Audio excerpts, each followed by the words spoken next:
देवांशी, भूमि, कोई भी डाउट हो पूछिए प्लीज। नो। अच्छा, कोई डाउट नहीं, ठीक है। लास्ट टाइम जो समझाया दोनों को समझ में आ गया? Yes sir. देव्यांशी, आपको भी क्लियर है सब कुछ?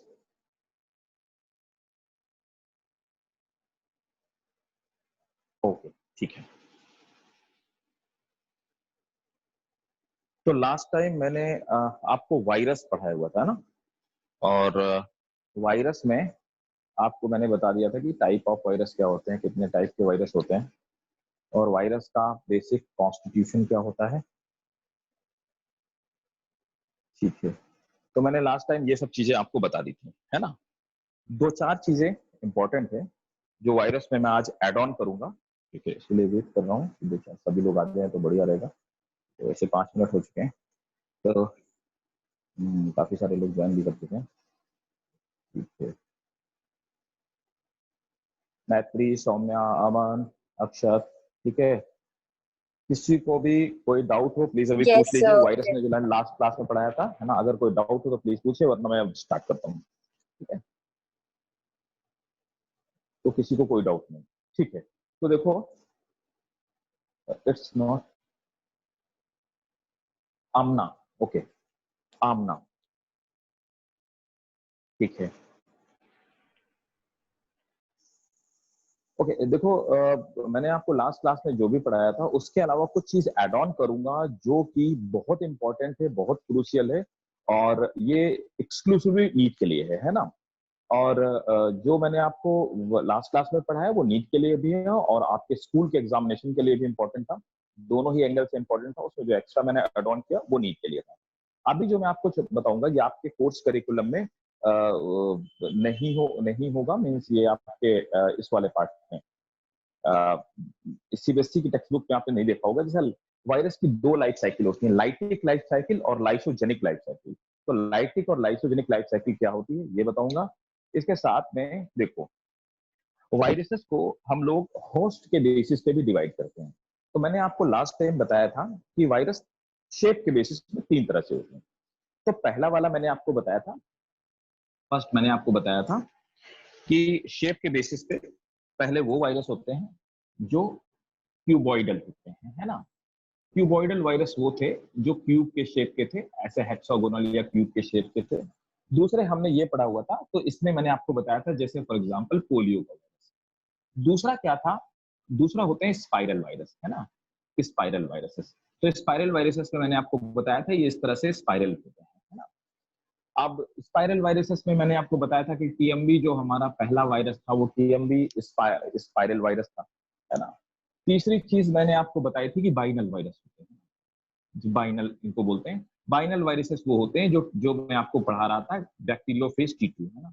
इस तरह के शेप के जो वायरस होते हैं जिनमें दोनों ही कॉम्बिनेशन पाए जाते हैं, लाइक नीचे वाला, मतलब एक बात और समझ लीजिएगा, अगर ये वायरस सिर्फ ये है और इसमें टेंटिकल नहीं है ना, इसको भी, तो ये भी दो चीजों का कॉम्बिनेशन है, क्योंकि इसकी जो नेक है ये स्पाइरल शेप में है और ऊपर का हिस्सा इसका जो है, तो दोनों के जो कॉम्बिनेशन को हम लोग बाइनल कहते हैं। इसका एग्जाम्पल था बैक्टीरियोफेज टी2, ठीक है। बैक्टीरिया मैं आपको बता देता हूँ, ये वाला जो एग्जाम्पल था जिसमें टेंटिकल भी मौजूद है, this was bacteriophage, bacteriophage T2, है ना। तो और इसमें ये अल्फा फेज वायरस वो ऐसा होता है, इसमें टेंटिकल नहीं पाए जाते हैं। तो दोनों को हम एक ही कैटेगरी में रखेंगे, बाइनियल वाली कैटेगरी में, राइट। तो ये बातें हम लोग डिस्कस कर चुके थे, राइट। अब मैं इसके बाद आगे हम लोग चलते हैं। तो मैंने आपको शेप के बेसिस पे वायरस को डिवाइड करके बता दिया, वायरस का क्लासिफिकेशन शेप के बेसिस पे किया। इसके पहले मैंने क्या किया था, मैंने आपको वायरस का क्लासिफिकेशन बताया था जेनेटिक मटेरियल के बेसिस पे। तो मैंने आपको ये बताया था कि वायरस को शेप के बेसिस पे तो ऐसे डिवाइड किया गया। अब दूसरा क्या है, जेनेटिक मटेरियल के बेसिस पे। ये बात हम लास्ट क्लास में डिस्कस कर चुके थे कि जेनेटिक मटेरियल के बेसिस पे, तो जेनेटिक मटेरियल के बेसिस पे पहले मैंने आपको बताया था कि ऐसे वायरसेस जिनमें डीएनए और प्रोटीन पाई जाती है उनको हमने कहा था यू वायरसेस। तो यू वायरस थे डीएनए और प्रोटीन वाले। तो नॉर्मली मैंने आपको बताया था स्वाइन फ्लू का वायरस, बर्ड फ्लू का वायरस, है ना, जितने वायरसेस हैं सब यू वायरसेस में आते हैं। फिर मैंने आपको ये बताया था कि ऐसे वायरसेस जिसमें डीएनए नहीं पाया जाता बल्कि आरएनए प्लस प्रोटीन पाई जाती है, उनको हमने कहा था रेट्रोवायरस, है ना। तो वो आ गया रेट्रोवायरसेस की कैटेगरी में। थर्ड कैटेगरी के वो वायरसेस थे जिनमें ना तो डीएनए था और ना ही आरएनए था, ठीक है, सिर्फ वो प्रोटीन से बने हुए थे। मैंने कहा उसको हम आप कहेंगे प्रियॉन्स, ठीक है, तो उनको हमने प्रियॉन्स कहा, ठीक है। अब देखो चौथे कैटेगरी के वो वायरसेस थे जिनमें सिर्फ डीएनए या आरएनए था और वो इनएक्टिव कंडीशन में पाए जाते हैं, वो एक्टिव कंडीशन में नहीं होते, उनको हम कहते हैं वायरॉइड, वायरॉइड, है ना। तो मैंने ये इतना क्लासिफिकेशन आपको बता दिया था। अब देखिए, अब वायरस को हम होस्ट के बेसिस पे भी क्लासिफाई करते हैं। तो वायरस होस्ट के बेसिस में कितने कैटेगरी में क्लासिफाई किया जाता है, ठीक है। किसी को कहीं पे डाउट हो तो आप प्लीज क्वेश्चन करके एक बारी बॉक्स में इनबॉक्स कर सकते हैं मेरे को, कोई सा भी अपना क्वेश्चन, तो मैं आपको रिप्लाई कर दूंगा। देख, अब क्या है, अगर हम होस्ट के बेसिस पे, होस्ट स्पेसिफिक, सर टीएमवी क्या है? Tobacco Mosaic virus, last class में मैंने बताया था कि इवानोवस्की ने जो सबसे पहला वायरस डिस्कवर किया था वो था टोबैको मोजाइक वायरस, है ना। ठीक है, अब देखो होस्ट स्पेसिफिक, होस्ट स्पेसिफिक कुछ ऐसे वायरस होते हैं जो सिर्फ बैक्टीरिया को इन्फेक्ट करते हैं, है ना। तो ऐसे वायरस, मैं इधर वाला हटा दूं क्या? अगर आप लोगों ने नोट कर लिया तो मैं इधर वाला हटा देता हूँ, कुछ नए लोग होंगे। सर वो लास्ट वाला क्या है? स्पाइरल के बाद क्या है बी से? ये वाला बाइनियल, बाइनियल। Okay sir. अच्छा, फ्रंट अगर छोटा हो तो बताओ, मैं साइज बड़ा कर दूं। दिख रहा है बोर्ड में? हाँ सर, और उसको थोड़ा बड़ा कर दीजिए, इसमें थोड़ा अच्छा, ब्लर ठीक है, है। ठीक है, ठीक है, मैं इसको थोड़ा बड़ा कर दूंगा।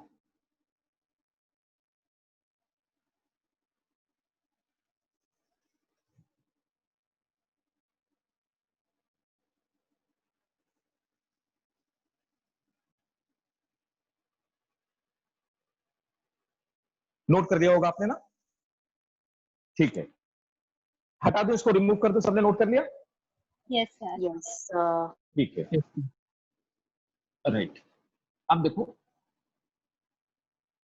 ये सब बातें मैं लास्ट क्लास में बता चुका था, अब कुछ नई बात करते हैं, होस्ट स्पेसिफिक। तो होस्ट स्पेसिफिक का मतलब हुआ कि होस्ट स्पेसिफिक क्लासिफिकेशन क्या है कि जिस होस्ट को ये लोग अफेक्ट करते हैं, है ना।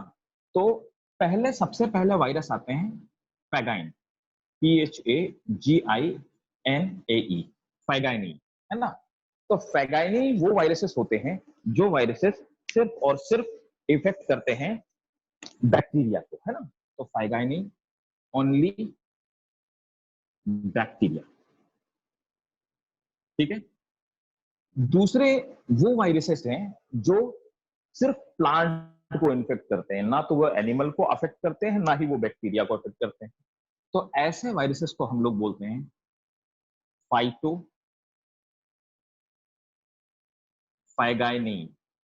तो phytophagineae, they are only, they only affect plant, so they only affect plant। तो ये सिर्फ प्लांट को बीमार करते हैं या प्लांट को डिजीज स्प्रेड करते हैं प्लांट में। थर्ड कैटेगरी के वो होते हैं, उनको बोलते हैं जू फैगाई, फैगाई नहीं, सॉरी, जू फैगाई EAE, MEAE, फैगाई। तो जू फैगाई वो होते हैं जो सिर्फ और सिर्फ एनिमल्स को अफेक्ट करते हैं। तो देखिए, फैगाइनी वो वायरस होते हैं जो सिर्फ बैक्टीरिया को करते हैं, फाइटोफैगाइनी वो होते हैं जो प्लांट को करते हैं, और जू फैगाइनी वो होते हैं जो एनिमल को अफेक्ट करते हैं, ठीक है। अब देखो, यहाँ पे जो फैगाइनी आते हैं, इन फैगाइनी को भी हम फर्दर कई सारे कैटेगरी में अफेक्ट करते हैं, कई सारे कैटेगरी में डिवाइड करते हैं। तो वैसे इन सब के लिए कॉमन टर्म फैगाइनी है, मतलब बैक्टीरिया को अफेक्ट करे। मेनली मैं ये कह सकता हूँ कि फैगाइनी टर्म हम लोग उनके लिए यूज करते हैं जो माइक्रो ऑर्गेनिज्म को अफेक्ट करते हैं। इन माइक्रो ऑर्गेनिज्म में, अब से लेते हैं कि यहाँ पर तो मैंने बैक्टीरिया आपको बताया कि जो बैक्टीरिया को अफेक्ट करते हैं उनको फैगाइनी बोलेंगे, ठीक है। अगर मैं ये कहूँ कि कोई ऐसा वायरस है जो साइनो बैक्टीरिया को अफेक्ट करता है, अभी हम क्लियरली पढ़ेंगे कि what is difference between bacteria and cyanobacteria. तो ऐसे वायरसेस जो साइनो बैक्टीरिया को अफेक्ट करें, साइनो बैक्टीरिया बोले तो ब्लू ग्रीन एल्गी, ठीक है ना। तो ऐसे वायरसेस को हम इन्हीं फैगाइनी को फर्दर अगर कैटेगराइज करें सॉरी, तो इन्हें हम कहेंगे साइनो फैगाइनी। साइनोफैगाइनी।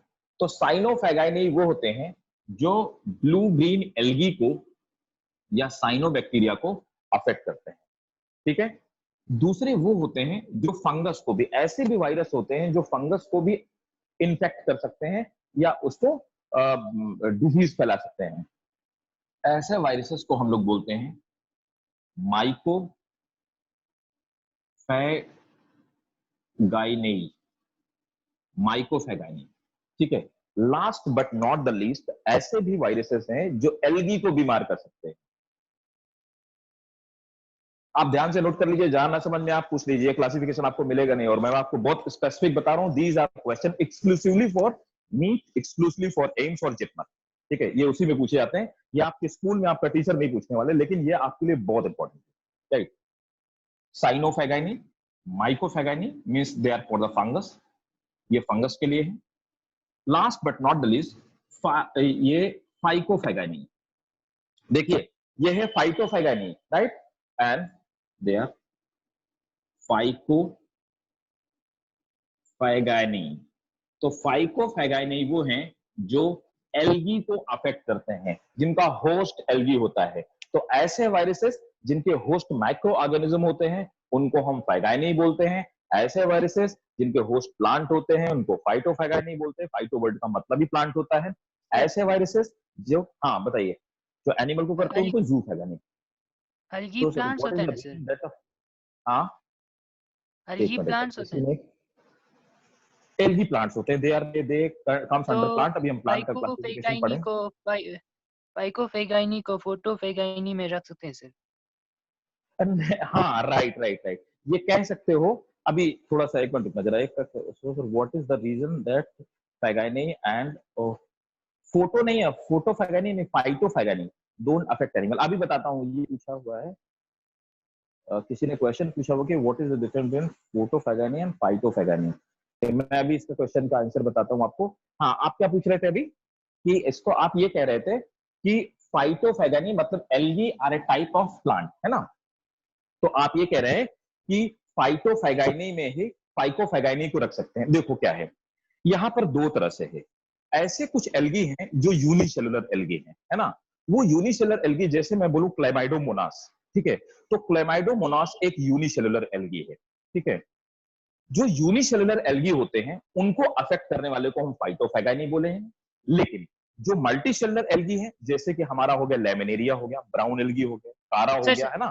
तो सर मल्टीसेलुलर, हाँ हाँ, तो वॉल्वॉक्स तो यू क्लस्टर जी, ऑफ सेल है ना, ना मल्टी सेल्यूलर वॉल्वॉक्स तो वॉल्वॉक्स, नहीं नहीं, वो यूनिसेलुलर है। एक्चुअली क्या होता है, वॉल्वॉक्स बहुत सारी 60 टू लेकर के 600 सेल्स हो सकती हैं, वो जो वॉल्वॉक्स की कॉलोनी का फॉर्मेशन करती हैं, उसको हम साइनोबियम बोलते हैं। लेकिन किसी भी कॉलोनी को हम मल्टी सेलुलर नहीं कहते। Colony doesn't mean multi cellular. Okay sir. So Volvox का जो साइनोबियम होता है, जिसको कुछ लोग कोइनोबियम भी बोलते हैं, तो उसके अंदर जो जेल भरा होता है, उस कोइनोबियल स्ट्रक्चर को हम कह सकते हैं that is the colony of Volvox. But वहां पर हम उसको मल्टी सेलुलर नहीं कह सकते। आप मुझसे फिर से एक बार पूछना एल्गी में, है ना, मैं आपको और डिटेल में बताऊंगा क्यों नहीं कह सकते। ये बहुत इंपॉर्टेंट क्वेश्चन है, ठीक है। तो मैं वहां पे अभी आपको डिस्कस करूंगा, ठीक है। तो ओके ये वाला भी क्वेश्चन क्लियर हो गया ना। फाइटोफैगाइनी को हम लोग फाइकोफैगाइनी में नहीं रख सकते, ठीक। और क्वेश्चन किसी पे? साइनोफेगाइनी और साइनोबैक्टीरियोफेज में क्या डिफरेंस है सर? साइनोफैगाइनी, आपने कहा कि, अच्छा साइनोफैगाइनी, देखो साइनोफैगाइनी में और दूसरा बैक्टीरियोफेज में। साइनोबैक्टीरियोफेज। हाँ देखो क्या है ना, कि साइनोफैगाइनी वो हैं जो सिर्फ और सिर्फ साइनोबैक्टीरिया को अफेक्ट करते हैं, है ना। और फैगाइनी वो होंगे जो सिर्फ और सिर्फ किसी भी बैक्टीरिया को, मतलब यू बैक्टीरिया को अफेक्ट करेंगे, है ना। तो यू बैक्टीरिया में और ये ब्लू ग्रीन एल्गी मतलब साइनोबैक्टीरिया में, दोनों में डिफरेंस है, दोनों अलग अलग है, ठीक है। और किसी का क्वेश्चन? वन मोर, किसी ने और एक क्वेश्चन पूछा हुआ था, वो भी सॉल्व करता हूँ। What is the reason that the phagineae, हाँ किसी ने एक क्वेश्चन ये पूछा हुआ था कि उनका ये कहना है कि what is the reason that phagineae and photophagineae do not affect animals. Okay, तो इनका ये कहना है कि भाई ये वाले जो है साइनोफेगाइनी हो गए या फाइटोफेगाइनी हो गए, ये इनको अफेक्ट क्यों नहीं करते। एक्चुअली क्या होता है कि वायरस जब किसी को इन्फेक्ट करता है या उसको अफेक्ट करता है, दोनों ही कंडीशन में वायरस के अंदर बनने वाले जो एंजाइम होते हैं ये डिसाइड करेंगे कि वो किसी को अफेक्ट करता है या नहीं कर सकता है। वायरस हमारी बॉडी के अंदर जाता है, एंजाइम का फॉर्मेशन करता है, अगर वो एंजाइम बना पाया तो वो अफेक्ट करेगा और इन्फेक्ट करेगा इनफैक्ट, और अगर वो एंजाइम नहीं बना पाया तो नहीं इन्फेक्ट करेगा। प्लांट का जो सिस्टम होता है, प्लांट अगर ऑर्गेनिज्म के टर्म्स में देखा जाए तो प्लांट बहुत सिंपल ऑर्गेनिज्म है और हमारी आपकी बॉडी बहुत कॉम्प्लेक्स ऑर्गेनिज्म की जैसी है, राइट। तो प्लांट को अफेक्ट करने वाले वायरसेस का जो एंजाइमेटिक सिस्टम होता है वो हमारी बॉडी के अंदर काम नहीं कर पाता है। हमारी बॉडी के अंदर पाए जाने वाले जो एंजाइम्स होते हैं वो उसको एंटर करते ही डिस्ट्रॉय कर देते हैं, इसीलिए प्लांट वायरस हमको आपको अफेक्ट नहीं कर सकते हैं। That is the reason. ठीक है, होप मैं आपको क्लियर कर वायरसेस सिम्बायोटिक एसोसिएशन पर अटैक करते हैं सर? कर सकते हैं, बिल्कुल कर सकते हैं। उन्हें क्या बोलते हैं? हाँ, किसी ने बोला this is given in NCERT, what is the reason. Okay fine, अब देखिए आ जाते हैं, राइट। तो सबके क्वेश्चंस क्लियर हो गए, डाउट क्लियर हो गए, यहां तक नोट कर दिया होगा मेरे हिसाब से सबने, ठीक है। अब देखिए अब मैं आपको जो एक आखिरी चीज बताने वाला हूं वो वायरस की लाइफ साइकिल। मेरी बात को थोड़ा सा गौर से समझिएगा, थोड़ी देर के लिए बिल्कुल बोर्ड पे फोकस रहिएगा तो आपको बिल्कुल समझ में आएगा। इट्स नॉट कॉम्प्लेक्स बट थोड़ी सी समझने की चीज है, थोड़ी सी टेक्निकल बात है, ठीक है। तो वायरस जब किसी भी चीज को अफेक्ट करता है या किसी भी ऑर्गेनिज्म को अफेक्ट करता है तो वायरस ऑर्गेनिज्म की बॉडी में जाकर के दो तरह की लाइफ साइकिल चलाता है। तो अब हम वायरस की लाइफ साइकिल के बारे में बात करेंगे, ठीक है ना। तो सबसे पहले वायरस की दोनों लाइफ साइकिल पहले मैं बता देता हूं। तो ये है life cycle of virus. Virus दो तरह की, सबसे पहली लाइफ साइकिल है, उस लाइफ साइकिल को हम लोग ये कहते हैं, we call that lytic cycle. दूसरी होती है लाइसोजेनिक साइकिल।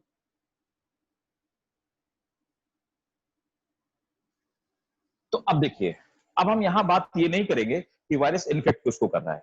वायरस किसी प्लांट को इन्फेक्ट कर रहा है, वायरस किसी भी एनिमल को इन्फेक्ट कर रहा है या किसी भी बैक्टीरिया को। वायरस दो तरह से साइकिल चलाता है। पहली होती है लाइटिक लाइफ साइकिल, दूसरी लाइसोजेनिक लाइफ साइकिल। तो जब भी वायरस को पढ़ते हैं, उसके लाइफ साइकिल के बारे में पढ़ते हैं, तो हमेशा हम उसका एक्सपेरिमेंट करते हैं बैक्टीरिया में। और याद रखिएगा हमारा एक्सपेरिमेंटल ऑर्गेनिज्म हमेशा ई कोलाई होगा, जिसको कि हम इस्चेरिशिया कोलाई कहते हैं, राइट। तो कभी भी बैक्टीरिया को या लाइफ साइकिल को या इनफैक्ट वायरस को स्टडी करते हैं तो हम उसको जब इन्फेक्ट करवाते हैं तो हम कराते हैं ई कोलाई में। आपने बहुत बार इसको पढ़ा होगा। LYSO। हाँ, लाइसोजेनिक, हाँ LYSOGENIC, लाइसोजेनिक, ठीक है। लाइटिक LYTIC, लाइटिक, ठीक है। तो लाइसोजेनिक और लाइटिक लाइफ साइकिल में क्या फर्क है, देखिए। ई कोलाई जो बैक्टीरिया होता है इसे आप कहते हैं इस्चेरिशिया कोलाई, है ना, यही कहते हो आप इस बैक्टीरिया को। हमारा ये एक्सपेरिमेंटल ऑर्गेनिज्म है। हम जब भी कभी वायरस की लाइफ साइकिल पढ़ते हैं तो हम ई कोलाई को इन्फेक्ट करवाते हैं, जब भी हम प्रॉपर बैक्टीरिया को पढ़ते हैं तब भी हम ई कोलाई को ही स्टडी अपना एक्सपेरिमेंटल ऑर्गेनिज्म मानते हैं। The reason behind it, E coli सबसे ज्यादा ड्यूरेबल बैक्टीरिया है और सबसे ज्यादा एक स्टैंडर्ड बैक्टीरिया है, हमारी बॉडी में भी पाया जाता है। ये दो स्ट्रेन होती है, एक पॉइजनस एक नॉन पॉइजनस।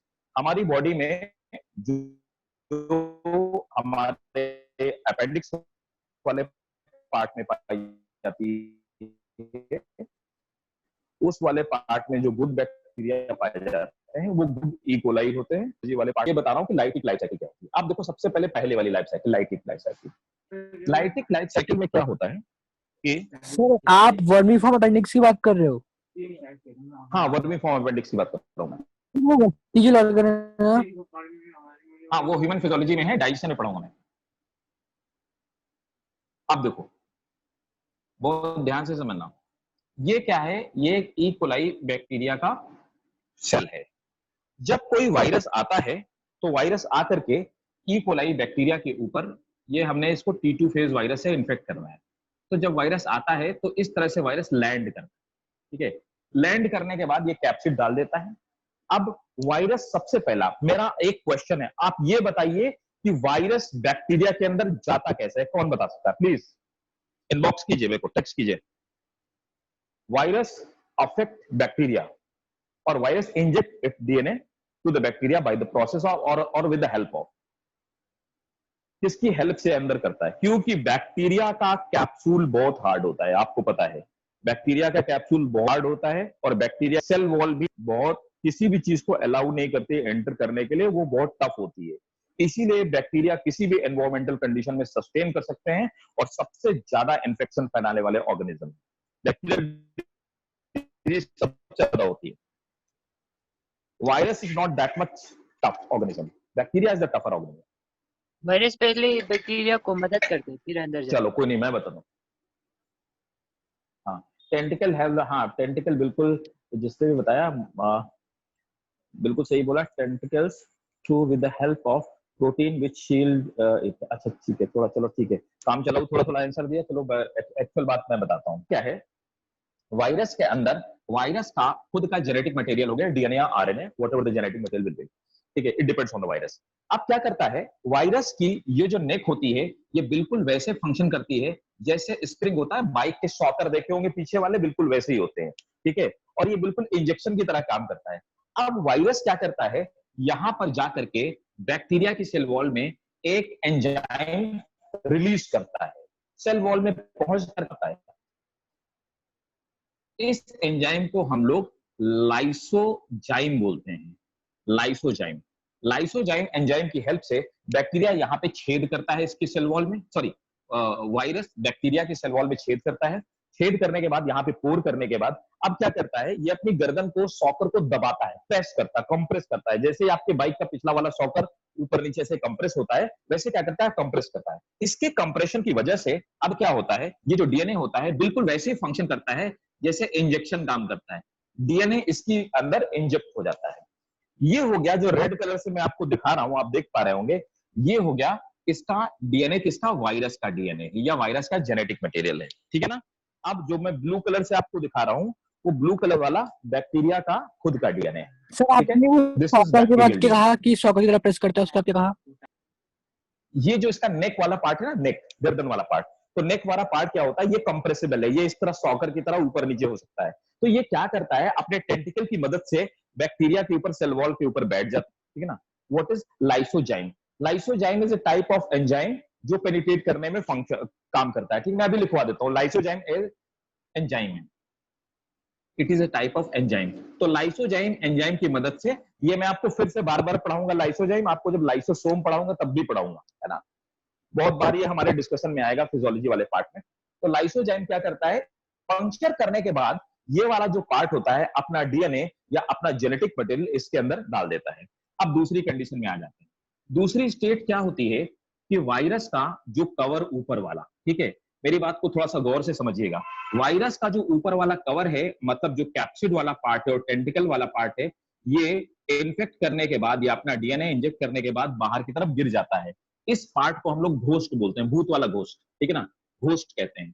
और जो वायरस जिसको अफेक्ट करता है या कोई भी पैरासाइट जिसको अफेक्ट करता है उसको अपन होस्ट बोलते हैं। तो यहाँ पे होस्ट बैक्टीरिया हो गया, और जो वायरस का शील्ड बाहर की तरफ गिर गया उसको हम घोस्ट बोलते हैं। उसके बाद क्या होता है, अब यहाँ पर पहुंचने के, जी पूरा वायरस अंदर नहीं आता कभी, ना ना ना, पूरा वायरस हमारे अंदर भी कभी अंदर नहीं जाता है।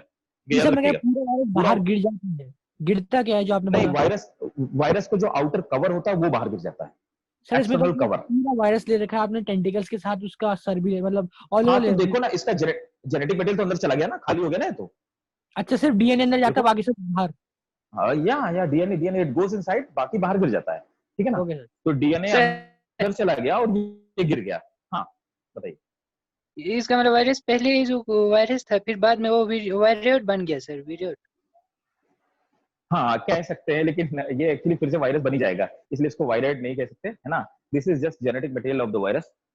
व्हाट इज, अच्छा ठीक है, this is genetic material of the virus. इन दोनों कंडीशंस के बीच में तो वो बिना डीएनए के रहेगा ना, जब तक उसने नया डीएनए मतलब जब तक उसके बिना बिना कवर के, हाँ बिना कवर के, हाँ तो पहले वो थोड़ी देर के लिए बिना कवर के, ये इनएक्टिव स्टेट है वायरस की, ये एक्टिव स्टेट नहीं है ना। तो इस तरह बिल्कुल वैसे ही बिहेव करेगा जैसे वायरॉन्स बिहेव तब करते हैं, वैसे ही बिहेव करेगा इनएक्टिव तक कितने स्टेट टाइम में। के लिए रहेगा ऐसा? हाँ कितने टाइम के लिए रहेगा ऐसा? ये डिपेंड करता है कि वायरस की लाइफ साइकिल कितनी लंबी है। कुछ virus with in second infect कर देते हैं, कुछ को क्या होता है डॉर्मेंट करीब महीने महीने भर पड़े रहते हैं। तो ये वायरस के रेंज के ऊपर डिपेंड करेगा वायरस कितना खतरनाक है। ठीक है, अब देखो, वेलकम बेटा। अब देखो क्या होता है, अब समझना मेरी बात को, बहुत ध्यान से समझना मेरी बात को। सबसे पहले ये क्या करता है कि ये तो हो गया बैक्टीरिया का डीएनए, है ना, जो ब्लू कलर से दिखा रहा हूं वो सब बैक्टीरिया का है। ये बैक्टीरिया का डीएनए होगा और ये हो गया बैक्टीरिया का आरएनए। जाने बाद, और ध्यान से मेरे को समझिएगा, जाने के बाद ये क्या करता है कि बैक्टीरिया के डीएनए को, ठीक है, मैं आपको ये बात लिखवा दूंगा, बैक्टीरिया के डीएनए को और बैक्टीरिया के आरएनए को, दोनों को जाकर के इसको डीएक्टिवेट कर देता है। ठीक है, बैक्टीरिया का जो आरएनए है और बैक्टीरिया का डीएनए है, इन दोनों को जाकर के डीएक्टिवेट कर देता है। इसको डीएक्टिवेट कर देगा और इसको भी डीएक्टिवेट कर देगा, दोनों को डीएक्टिवेट कर देगा। ठीक है, लेकिन क्या नहीं डीएक्टिवेट करेगा, ये बैक्टीरिया के राइबोसोम को डीएक्टिवेट नहीं करेगा। राइबोसोम जानते हो ना, पढ़ रखा है ना, हाँ sir. Factory of protein, protein बनता है तो राइबोसोम को आप फैक्ट्री ऑफ प्रोटीन बोलते हो। तो ये बैक्टीरिया के राइबोसोम को अफेक्ट नहीं करेगा, ये बैक्टीरिया को टीआरएनए को अफेक्ट नहीं करेगा। लेकिन अफेक्ट किस किस नीड के लिए है स्पेसिफिकली, बिल्कुल एक ध्यान से समझिएगा एक एक स्टेप को, ठीक है ना, बहुत इंपॉर्टेंट है। ये बैक्टीरिया के डीएनए को डीएक्टिवेट कर देगा, किसमें, इस वाली लाइफ साइकिल में, कौन सी, पहले वाली लाइटिक लाइफ साइकिल में। तो लाइटिक लाइफ साइकिल में ये बैक्टीरिया के डीएनए को अफेक्ट इनएक्टिवेट करेगा, आरएनए को इनएक्टिवेट करेगा, लेकिन राइबोसोम को और टीएनए को इनएक्टिवेट करेगा। क्यों कि जब चोर घर में आता है तो पहले कुत्ते को मारता है, कुत्ता है, लेकिन चोर आकर के कभी छोटे बच्चे को थप्पड़ नहीं मारता क्योंकि वो कुछ नहीं करने वाला। Got it. तो ये क्या है, ये दोनों इसकी मदद करने वाले हैं। आप देखो बैक्टीरिया में आरएनए और डीएनए दोनों होते हैं। हाँ, मैंने आपको बताया था कि वायरस को छोड़ करके बाकी जितने हैं सबके अंदर आरएनए और डीएनए दोनों पाए जाते हैं, सिर्फ वायरस के अंदर नहीं पाया जा सकता। अब देखिए किया या आरएनए इंजेक्ट किया वायरस ने, ये जो भी, अब ये डिपेंड करता है ना कि वायरस के पास डीएनए की आरएनए, ये रेट्रो वायरस था तो हम ये मान के चल रहे हैं कि वायरस का डीएनए था, ये मान लो, है ना, ये मान लो कोई ऐसा वायरस है जिसका वायरस का डीएनए था, डीएनए इंजेक्ट किया। अब ये क्या उसके बाद करता है, दोनों इंजेक्ट करेगा, अगर दोनों होंगे तो दोनों इंजेक्ट करेगा क्या, अगर उसके दोनों कहां हो सकते हैं, लास्ट क्लास में मैंने बताया था कि कोई भी दुनिया में ऐसा वायरस हो ही नहीं सकता इसके बाद दोनों। अच्छा सर, ठीक है ठीक है। वायरस मैंने आपको लिखवाया था, अगर आप क्लास में रहे होंगे, मैंने लिखवाया था कि वायरस दुनिया में ऐसा कोई वायरस नहीं हो सकता which have both of the genetic material DNA and RNA, either it will have DNA और इट विल हैव आरएनए। तो या तो वो रेट्रो वायरस होगा, यू वायरस होगा, मतलब या डीएनए वायरस होगा या वो आरएनए वायरस होगा, है ना। तो देखो सर, अब क्या है कि ये बॉडी, हाँ जी बताइए सर ये टीआरएनए क्या है? टीआरएनए बेटा होता है ट्रांसफर आरएनए। हाँ, ट्रांसफर आरएनए, टीआरएनए को हम लोग कहते हैं, देखिए टीआरएनए इसका फुल फॉर्म होता है transfer RNA. Transfer RNA, transfer RNA क्या करता है, ये बहुत डिटेल में है 11th में आपके जेनेटिक्स वाले पार्ट में, ट्रांसलेशन में, तब तक मैं आपको बता देता हूं। ट्रांसफर आरएनए का फंक्शन क्या होता है, ये एमिनो एसिड को लेकर के आता है और प्रोटीन को बनाने का या प्रोटीन की सिंथेसिस का फंक्शन करता है, right. Its function is protein synthesis, right. और दूसरा क्या करता है, ये एमिनो एसिड को लेकर के आता है। Is it clear? Okay sir, thank you. ठीक है ना, वेलकम बेटा। अब देखो क्या होता है कि बाकी में डिटेल में 12th में पूरा एकदम स्ट्रक्चर है, टीआरएनए का स्ट्रक्चर कैसे होता है, कैसे फंक्शन करता है, डिटेल में है वो, ठीक है। अब देखो क्या करता है, ये वाला डीएनए जाता है, अब ये वायरस का डीएनए है ना, दिस इज वायरल डीएनए, मैं रेड कलर से रिप्रेजेंट कर रहा हूँ। वायरल का डीएनए क्या करता है, राइबोसोम से कहता है कि देखो भाई साहब, मशीनरी को मैं क्या हाईजैक कर चुका हूं, अब मैं आपसे जो काम कहता हूं आप सीधे वही काम करो, क्योंकि आपको वही काम करना होगा, बिकॉज आई हैव हाईजैक्ड। तो यहाँ पे वायरस का डीएनए से हाईजैक कर लेता है। राइबोसोम बोलता है कि भाई साहब बताओ करना क्या है। राइबोसोम से बोलता है देखो भाई साहब, सिंपल और सीधी बात, अभी तक आप बैक्टीरिया के लिए अच्छी वाली प्रोटीन बना रहे थे, अब स्ट्रेट अवे मेरी बात सुनो, अब आपको करना क्या है, आपको वो प्रोटीन बनाना है जो मेरी प्रोटीन है, मतलब कौन सी, आपको कैप्सिड बनाना है। क्यों? क्योंकि मेरे को बैक्टीरिया की प्रोटीन से कोई लेना देना नहीं, मुझे लेना देना है मेरी प्रोटीन से जो मैं खो चुका हूं बाहर, that was the capsid protein. अब क्या होता है, ये कैप्सिड प्रोटीन बनाना सीधे ये जल्दी जल्दी कैप्सिड प्रोटीन का प्रोडक्शन करना शुरू कर देता है, ठीक है ना। तो वायरस खुश, अब क्या करता है, ये वायरस का डीएनए क्या करता है, अपनी बहुत कॉपी बना लेता है, बहुत सारी कॉपी बना लेता है, इस तरह से मल्टीपल कॉपीज बना लेता है, अपने खुद की कॉपी बना लेता है रेप्लिकेट करके। दूसरा क्या करता है, राइबोसोम और टीआरएनए की मदद से ये अपने जो कवर को बाहर खो चुका है वैसे कवर बना लेता है, डीएनए बन गया, कवर बन गया। अब क्या होता है, इस तरह से वायरस इस बैक्टीरिया के अंदर बहुत सारी अपनी कॉपी बना लेता है। पहले अलग से कवर बनाया, अलग से डीएनए की कॉपी बनाया, बाद में इसकी असेंबली कर ली। असेंबली करने के लिए इसने क्या किया कि अपने कवर को ऐसे बनाया और कवर के अंदर जो भी इसका जेनेटिक मटेरियल था उसको फिल कर लिया, नए वायरस बन गए, नए वायरस। तो इन जनरल क्या होता है, जब 200 से 300 कॉपी इसकी बन जाती हैं, तो 200 से 300 कॉपी करने के बाद इस सेल को फाड़ देता है, रप्चर कर देता है, ठीक है ना। इट रप्चर, तो फाड़ देता है। रप्चर को अगर हम लैटिन में बोलेंगे, रप्चर का मतलब होता है लाइसिस, ठीक है। इसीलिए इसको हम लोग क्या बोलते हैं, लाइटिक लाइफ साइकिल। ऐसी लाइफ साइकिल जिसमें वायरस इसको रप्चर कर देता है उसे हम लाइटिक लाइफ साइकिल कहते हैं, ठीक है। ओके, समझ में आया भाई लोगों की नहीं? हाँ सर। सर ये बोलो इसको बच्चों, रिप्रोडक्शन मेथड कह सकते हैं ना? क्या कर सकते हैं इसको, रिप्रोडक्शन का मेथड। हाँ रिप्रोडक्शन का मेथड ये, हाँ लाइफ साइकिल मींस रिप्रोडक्शन, तो दैट इज इन्वॉल्व रिप्रोडक्शन, ठीक है। तो वायरस रिप्रोड्यूस ऐसे कर सकता है, सबको समझ में आ गया। अब फिर से क्या करेगा, एक वायरस 200 से 300 और सेल को अफेक्ट करेगा, क्लियर है? बोलो भाई, किसी को डाउट हो पूछिए, और अगर नहीं है तो एकदम सर अच्छा समझा बना लो आपने। तुरंत जल्दी। सर थैंक यू बेटा। जी बताइए। जब वायरल डीएनए या आरएनए बैक्टीरियल जेनेटिक मटेरियल को अफेक्ट कर रहा था, तो बैक्टीरियल जेनेटिक मटेरियल उसे खत्म नहीं करेगा? वो कोशिश करता है लेकिन कर नहीं पाता है, ठीक है ना। वो कोशिश पूरी करता है लेकिन कर नहीं पाता है। देखो अभी आप एक बात समझो, अभी क्या है, ये कह रहे हैं कि जो कोरोना वायरस है वो मेनली अफेक्ट कर रहा है बच्चों को और मेनली अफेक्ट कर रहा है बूढ़े लोगों को। क्यों?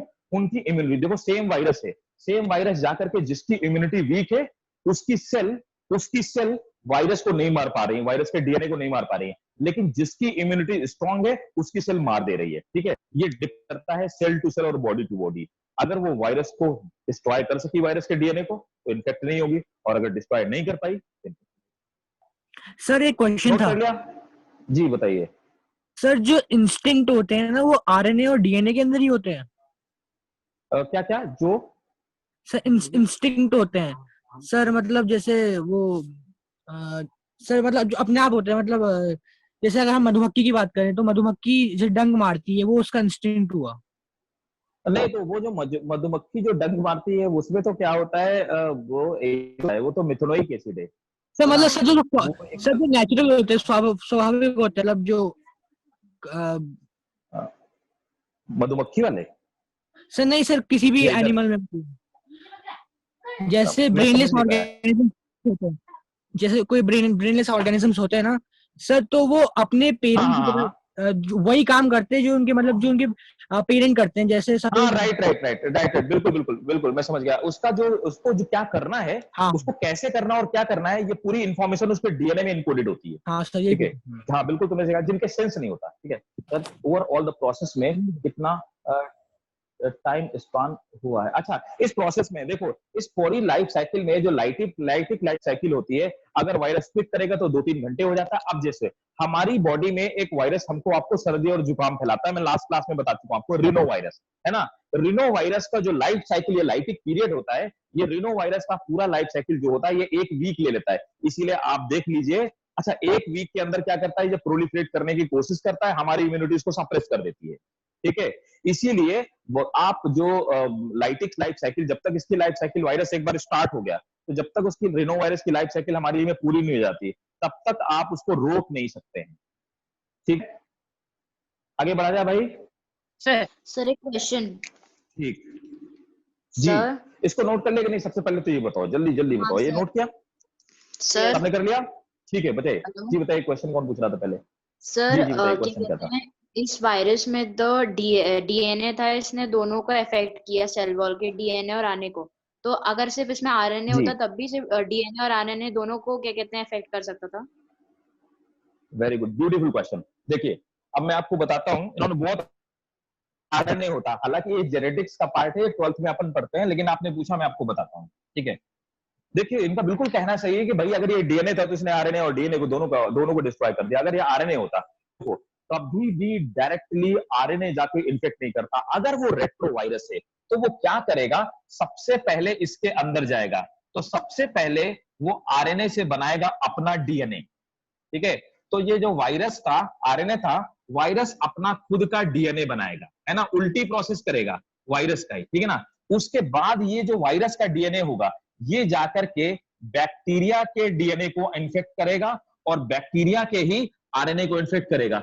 इस प्रोसेस को जो रेट्रोवायरसेस मतलब आरएनए वायरस जो इस प्रोसेस को फॉलो करते हैं, इस प्रोसेस को हम लोग रिवर्स ट्रांसक्रिप्शन कहते हैं।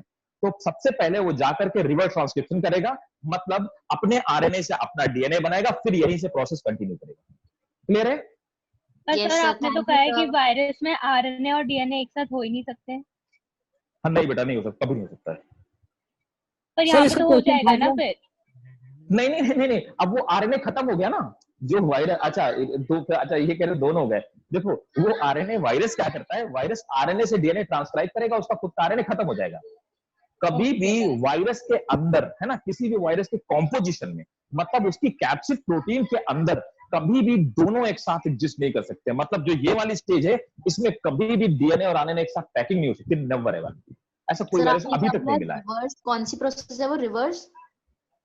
रिवर्स ट्रांसक्रिप्शन उसको बोलेंगे, रिवर्स ट्रांसक्रिप्शन। डीएनए से डीएनए बनना ट्रांसक्रिप्शन कहलाता है, लेकिन सॉरी, डीएनए से आरएनए बनना ट्रांसक्रिप्शन कहलाता है, लेकिन जब आरएनए से डीएनए बनता है तो हम आप इस प्रोसेस को कहते हैं रिवर्स ट्रांसक्रिप्शन। ट्रांसक्रिप्शन। तो जब भी कभी रेट्रोवायरस अफेक्ट करता है या इन्फेक्शन स्टार्ट करता है, तो रेट्रोवायरस पहले क्या करता है, आरएनए से बनाएगा अपना डीएनए। ठीक है, तो पहले रिवर्स ट्रांसक्रिप्शन करेगा। Okay, thank you sir. Okay. Welcome बेटा। ये बैक्टीरिया है वो सिर्फ आरएनए या फिर सिर्फ डीएनए में एग्जिस्ट नहीं कर सकता, दोनों होने चाहिए? बैक्टीरिया ना ना, बैक्टीरिया का दोनों होने चाहिए, किसी भी सेल में दोनों होने चाहिए भाई, किसी भी सेल में दोनों होने चाहिए। अच्छा, तो आपने जब ये बताया कि जो आपने ये प्रोसेस बताई लाइट, तो ओके फाइन। देखिए, तो यहां तक क्लियर हो गया, सबको क्लियर है, कोई डाउट तो नहीं ना? सर मैं पूछ रहा था कि जो ये वायरस होते हैं उनका डीएनए ही कर सकता है ना, ये जो ये साइकिल आगे उसका डीएनए ही बढ़ा सकता है ना, आरएनए बढ़ा सकता है ना? हाँ हाँ, राइट राइट, ये उसका डीएनए ही बढ़ा सकता है, डीएनए ही बढ़ा सकता है। Thank you sir. है ना? Welcome welcome. ठीक है, मैं थोड़ा सा ना आपको, थोड़ा सा सिलेबस अपना बढ़ जाएगा, तो मैं आपको डीएनए आरएनए में दोनों में डिफरेंस और दोनों की फंक्शनलिटी एक बार समझा दूंगा, ताकि आपको बायोलॉजी के कॉन्सेप्ट क्लियर रहेंगे। ठीक है, थोड़ा सा समझने की जरूरत है डीएनए आरएनए की। तो यहां तक होप सबको क्लियर हो गया होगा, है ना, लाइफ साइकिल सबको क्लियर हो गई होगी। am I correct? Yes sir. Yes sir. Okay, चलो ग्रेट ग्रेट। तो देखिए, अब मैं आपको दूसरी वाली लाइफ साइकिल बनाता हूं, लाइसोजेनिक लाइफ साइकिल, है ना, जल्दी से बताते हैं लाइसोजेनिक, तो एटलीस्ट वायरस का काम एकदम से क्लियर हो जाए। अब आते हैं लाइसोजेनिक लाइफ साइकिल। अच्छा, लाइसोजेनिक लाइफ साइकिल में थोड़ा सा डिफरेंस है इसमें।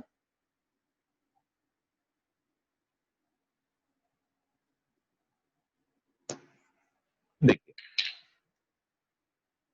दूसरी है लाइसोजेनिक लाइफ साइकिल, है ना। अब वायरस की जो लाइफ साइकिल होती है, वो लाइसोजेनिक लाइफ साइकिल कैसी होती है, ये समझ लीजिए। अब देखिए, लाइटिक और लाइसोजेनिक लाइफ साइकिल में थोड़ा सा डिफरेंस है। लाइसोजेनिक जो लाइफ साइकिल होती है, वो लाइफ साइकिल रिप्रेजेंट करने वाला, तो मैंने आपको बताया था, जो अभी बताया था, वो बैक्टीरियोफेज का बताया था, है ना। तो एक वायरस होता है अल्फा फेज एग्जाम्पल, वैसे आपसे पूछा नहीं जाएगा, फिर भी मैं just for sake of knowledge आपको बता रहा हूँ एडिशनली, कि अल्फा फेज होता है जो ऐसी लाइफ साइकिल फॉलो करता है। और पैसे पहले वाले का जो था बैक्टीरियोफेज T2, है ना, जो हम पहले वायरस पढ़ चुके हैं। अब देखो, अल्फा फेज भी बिल्कुल दिखने में ऐसा ही वायरस होता है, बाइनियल टाइप का वायरस होता है। ये भी क्या करता है, वैसे ही काम करता है, जा करके किसी भी बैक्टीरिया की जो सेल होती है उस सेल के ऊपर जाकर के यहाँ पे अटैच हो जाता है ना। सर इस इसके सेल तो के ऊपर टेंटिकल्स होते ही नहीं है, किसके? इसके अल्फा अल्फा फेज के फेज? शायद। हाँ, अल्फा फेज के टेंटिकल नहीं होते, ये बात बिल्कुल सही कह रहे हो, हटा देते हैं इसके टेंटिकल, दोनों फंक्शन एक ही जैसे करेंगे, ठीक है। तो देखो इसके टेंटिकल नहीं होते, ये ऐसे ही समझ लो चिपक जाएगा। चिपकने के बाद सेम काम करता है, लाइसोजाइम डाल करके ड्रिल कर देता है ना, जाता सेम ही तरह से, सिर्फ ये चिपक नहीं पाता है।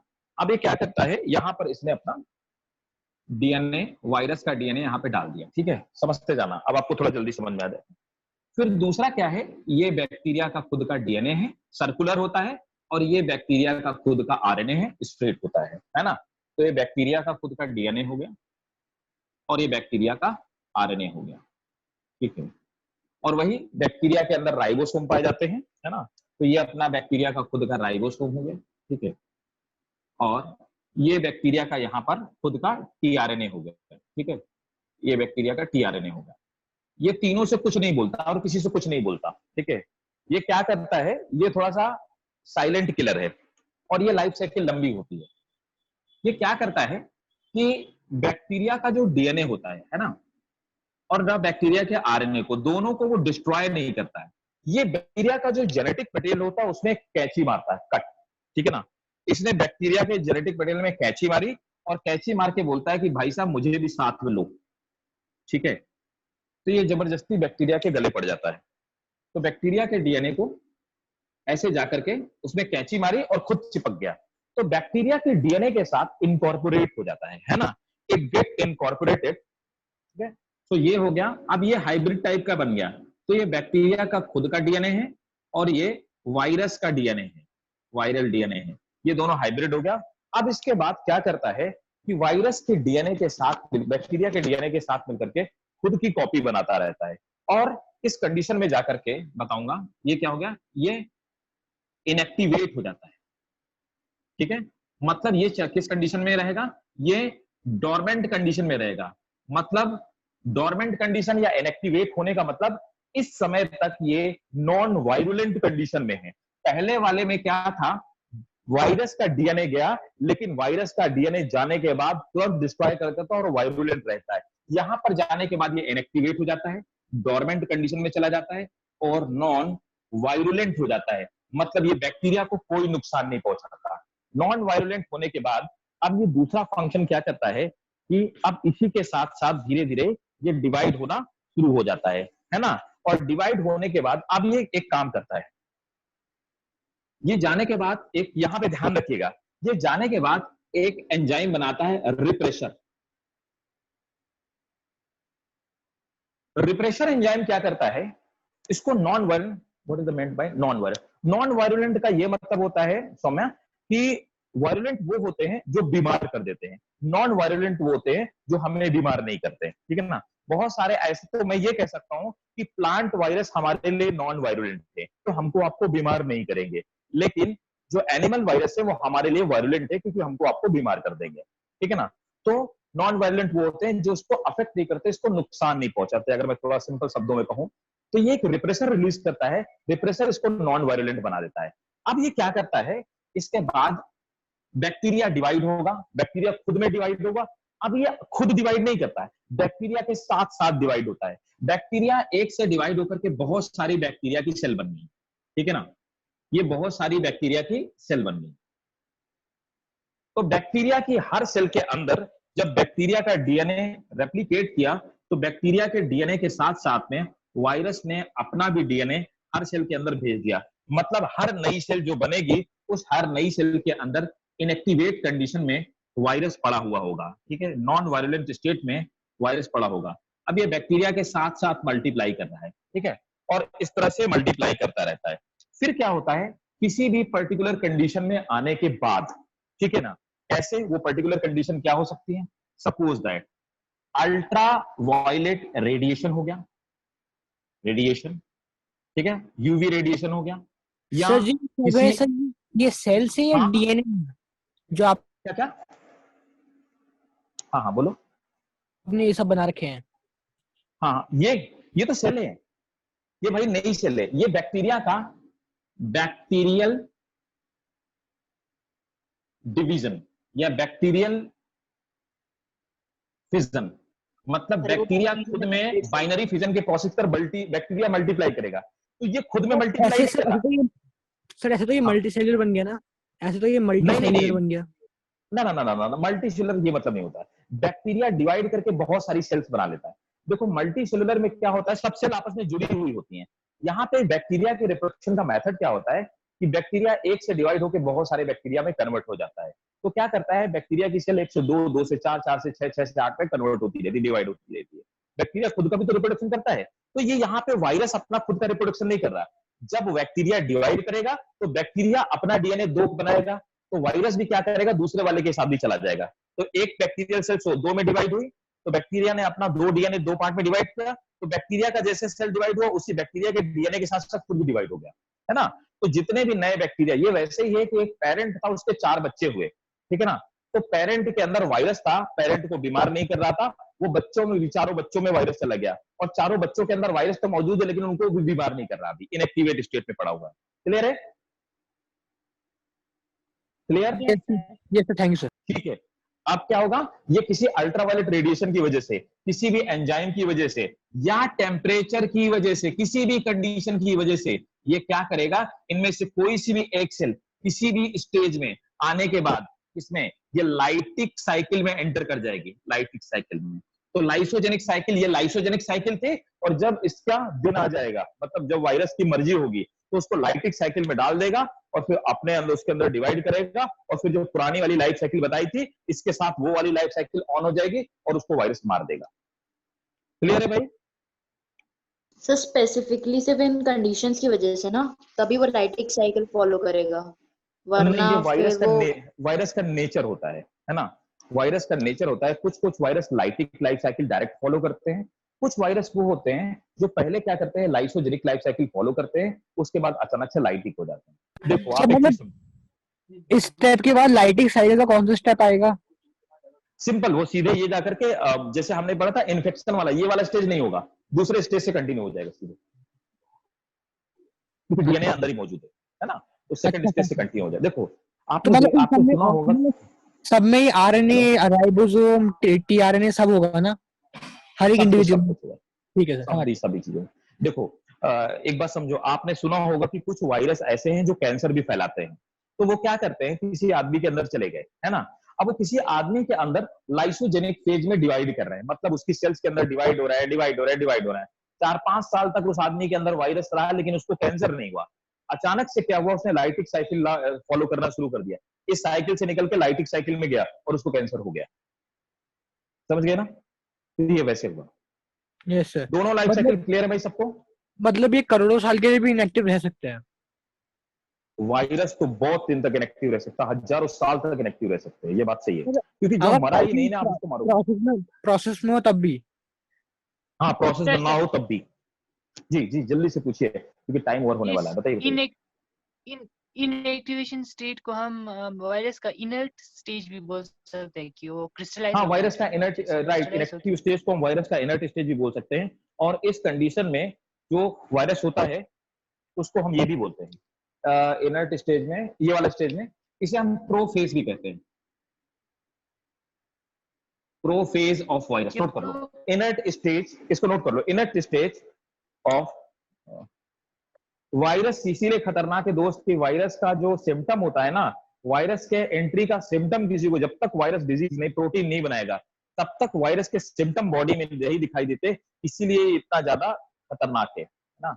इसलिए है कि वायरस के सिम्टम, तो वायरस देखो क्या होता है ना, आप समझो अभी आप थोड़े दिन पहले न्यूज में सुन रहे होगे कि दिल्ली में एक कॉप था, एक लड़का था, 21-22 साल का ऐसे लड़का था जो पुलिस में था, दिल्ली पुलिस कांस्टेबल में था, और उसको कोरोना हुआ और आज ही एडमिट कराया गया। रात में उसको 3 हॉस्पिटल ट्रांसफर किए गए और कल उसकी डेथ हो गई जाकर के। ठीक है, तो वायरस इसका मतलब उसके अंदर कम से कम 10-15 दिन पहले से बॉडी में मौजूद था, लेकिन उसके अंदर कोई सिम्टम ही नहीं दिखाई दे गए। वायरस खतरनाक इसीलिए है कि वायरस के अंदर सिम्टम दिखाई देगा, इस बात की गारंटी नहीं है, इसीलिए वायरस खतरनाक है। पता ही नहीं चलेगा कब इन्फेक्ट हो गया वायरस, सर तो ये पता ही नहीं चलता।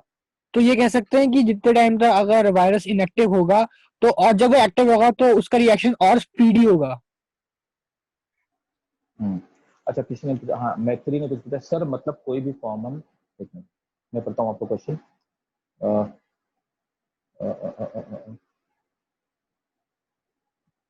मतलब कोई भी कॉमन सिम्टम होते ही नहीं, हाँ हो ये भी हो सकता है कि कोई भी कॉमन सिम्टम ना हो, कोई सिम्टम ही ना दिखाई दे, ऐसा भी हो सकता है वायरस वाले केस में। ठीक है, ओके सर। क्लियर है भाई सबको?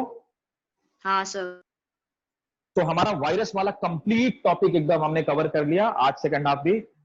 इसका मतलब है, ठीक है हर्षिता, हाँ हर्षित हाँ पूछा, इसका मतलब है जितनी देर वक्त मतलब वायरस इनएक्टिव हो जाए, जितने टाइम तक का वायरस इनएक्टिव होगा और फिर जब वो वापस से एक्टिव होगा तो उसका रिएक्शन उतना ज्यादा स्पीडी होगा। एग्जैक्टली वो क्या कर रहा है, वो अंदर रह करके वो क्या करता है, वो अंदर रह करके अपनी तैयारी कर रहा है। ठीक है, तो होस्ट को हराने की अपनी प्रिपरेशन कर रहे हैं। तो इनएक्टिव सर होता ये है आपने उसका प्रोफेज क्या लिखा मेटाबॉलिज्म है? बंद नहीं होता ना, इसका मतलब उसका मेटाबॉलिज्म बंद नहीं होता ना। ना उसका मेटाबॉलिज्म बंद नहीं होता। हाँ और कोई क्वेश्चन पूछ रहा था, क्या पूछ रहे थे, कौन पूछ रहा था? सर ये बेटा प्रोफेज क्यों लिखा है आपने? प्रोफेज, बेटा मैंने बोला ये जो इनएक्टिव स्टेज होती है ना, इस स्टेज को हम प्रोफेज कहते हैं, नोट कर लो। ठीक है, the inactive stage okay of virus in this cycle is also called prophase. Sir वो सिम्टम्स एक्टिव होने के बाद ही दिखाएगा? हाँ लगेगा ये जो प्रोटीन बनाने लगेगा ये वाली, इसके बाद जब कैप्सिड बनाने लगेगा तब भी दिखाएगा, क्योंकि वो पूरा खेल जो होता है वो पॉइजनस प्रोटीन का ही होता है। तो जब तक इनएक्टिव है तब तक हमें कुछ पता नहीं है कि हमारे अंदर वायरस कुछ नहीं पता चलेगा, मतलब आप ये जान लो कि लाइसोजेनिक लाइफ साइकिल में पता ही नहीं चलेगा। Okay sir. देखा होगा ना कि कैंसर मैक्सिमम लोगों को थर्ड स्टेज में ही पता चलता है, फर्स्ट और सेकंड स्टेज में पता ही नहीं चलता, क्योंकि वो साइकिल चल रही थी, लाइसोजेनिक साइकिल चल रही थी, तो पता ही नहीं चला। आरएनए में इक्लिप्स पीरियड ऑफ हाँ अच्छा ये पूछा हुआ है हर्षित ने, आरएनए में क्या मेटाबॉलिक रिएक्शन हो सकते हैं?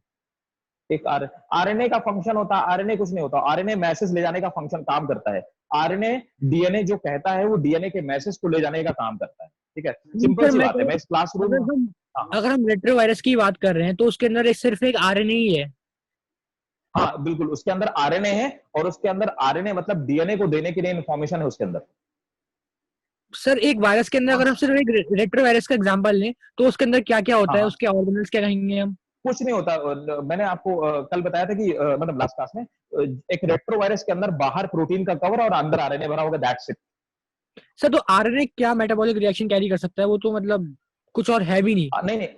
नहीं ना आरएनए है, आरएनए क्या है, डीएनए की कॉपी है, समझो। मैं तुमसे वही कह रहा हूँ, देखो मैं यहाँ पे टीचर हूँ, मैं यहीं पे रूम पे खड़ा हूँ, आपसे बात कर रहा हूँ, मैं कैमरा से हट नहीं सकता। मैंने एक बच्चे को बुलाया, आपने बोला कि सर एक काम करो कि मुझे प्लीज एक काम करो कि आप एक बुक मंगाओ और उस बुक से इस 25 नंबर वाले पेज में दूसरा पैराग्राफ है वो मुझे पढ़ के बता दो। मैंने कहा चलो अच्छा ठीक है, मेरे पास बुक है। मैंने बच्चे को बुलाया, बच्चा छोटा सा है, वो ऑफिस बॉय है, उसको पता ही नहीं है कि सर क्या पढ़ाते हैं और ये बुक कौन सी बला है। मैंने बोला बेटा एक काम करो, जा करके लेरेंजर लेकर के आओ, लेरेंजर बुक रखी होगी और वो लेरेंजर मेटाबॉलिज्म की बुक उसको लेकर के जल्दी से आओ। बच्चा गया, बच्चे ने मेरी बात को, मेरी इंफॉर्मेशन को लिया और बुक लेकर के आ गया। बच्चे को नहीं पता कि ये बुक का क्या करेगा सर, ये बुक होती क्या चीज है, ये लेरेंजर किस बला का नाम है और सर पढ़ा क्या है। ठीक है, वो बच्चा आरएनए था और मैं डीएनए था, लेकिन भाई साहब उसे कुछ समझ में तो नहीं आया, लेकिन मेरी पूरी की पूरी इंफॉर्मेशन को उसने कॉपी किया, समझ गए? अब समझो, वो बच्चा गया दूसरे आदमी के पास, उससे बोला लेरेंजर चाहिए। ठीक है, बच्चे ने, अब उस आदमी को पता है और मुझे पता है, बच्चे को नहीं पता है, बच्चे ने पूरी मेरी इंफॉर्मेशन उसको दे दी, समझ गए? ये ऐसा समझ गया, तो मतलब आरएनए के भी सब पार्ट्स हो सकते हैं, कैसे मतलब ये कह सकते हैं? राइट, आरएनए पूरी इंफॉर्मेशन कैरी करता है, वो पेन ड्राइव है एक तरह से। Thank you sir. So welcome बेटा। ठीक है, सो मेरे हिसाब से सबको समझ में आ गया होगा जी। क्या कह रहे थे? इक्लिप्स पीरियड और लेटेंट पीरियड क्या होता है सर? अच्छा, लेटेंट पीरियड क्या होता है? लेटेंट पीरियड यही फेज होती है, लेटेंट फेज वो फेज होती है जिसमें वायरस इनएक्टिवेट होता है। इनएक्टिव फेज जिस फेज पे, इक्लिप्स फेज वो फेज होती है जिसमें वायरस एक्टिव हो जाता है। ये डिफरेंस है। मतलब लाइटिक लाइफ साइकिल में इक्लिप्स फेज दिखाई देगा और लाइसोजेनिक राइट गुड समझ गया। ठीक है, okay thank you okay sir, thank you sir. Welcome बेटा। ठीक है, तो मिलते हैं बेटा नेक्स्ट क्लास में, जब भी नेक्स्ट क्लास होगी। तो मैंने वायरस कंप्लीट कर दिया है, तब तक आप देख लीजिएगा वायरस में आपके पास और कोई क्वेश्चन हो तो क्लियर कर लीजिएगा। तो स्टार्टिंग नेक्स्ट क्लास में पहले फर्स्ट 5 मिनट में क्वेश्चन क्लियर करेंगे और उसके बाद अपन स्टार्ट करेंगे नया वाला टॉपिक। और नया टॉपिक में जो आपको पढ़ाऊंगा वो स्टार्टिंग से पढ़ाऊंगा, that will be the Monera. ठीक है, हम मोनेरा स्टार्ट करेंगे। ठीक है, okay sir, okay, thank you sir. See you, okay sir, bye bye, thank take you. Care, okay sir. Welcome बेटा, वेलकम बेटा, वेलकम वेलकम वेलकम।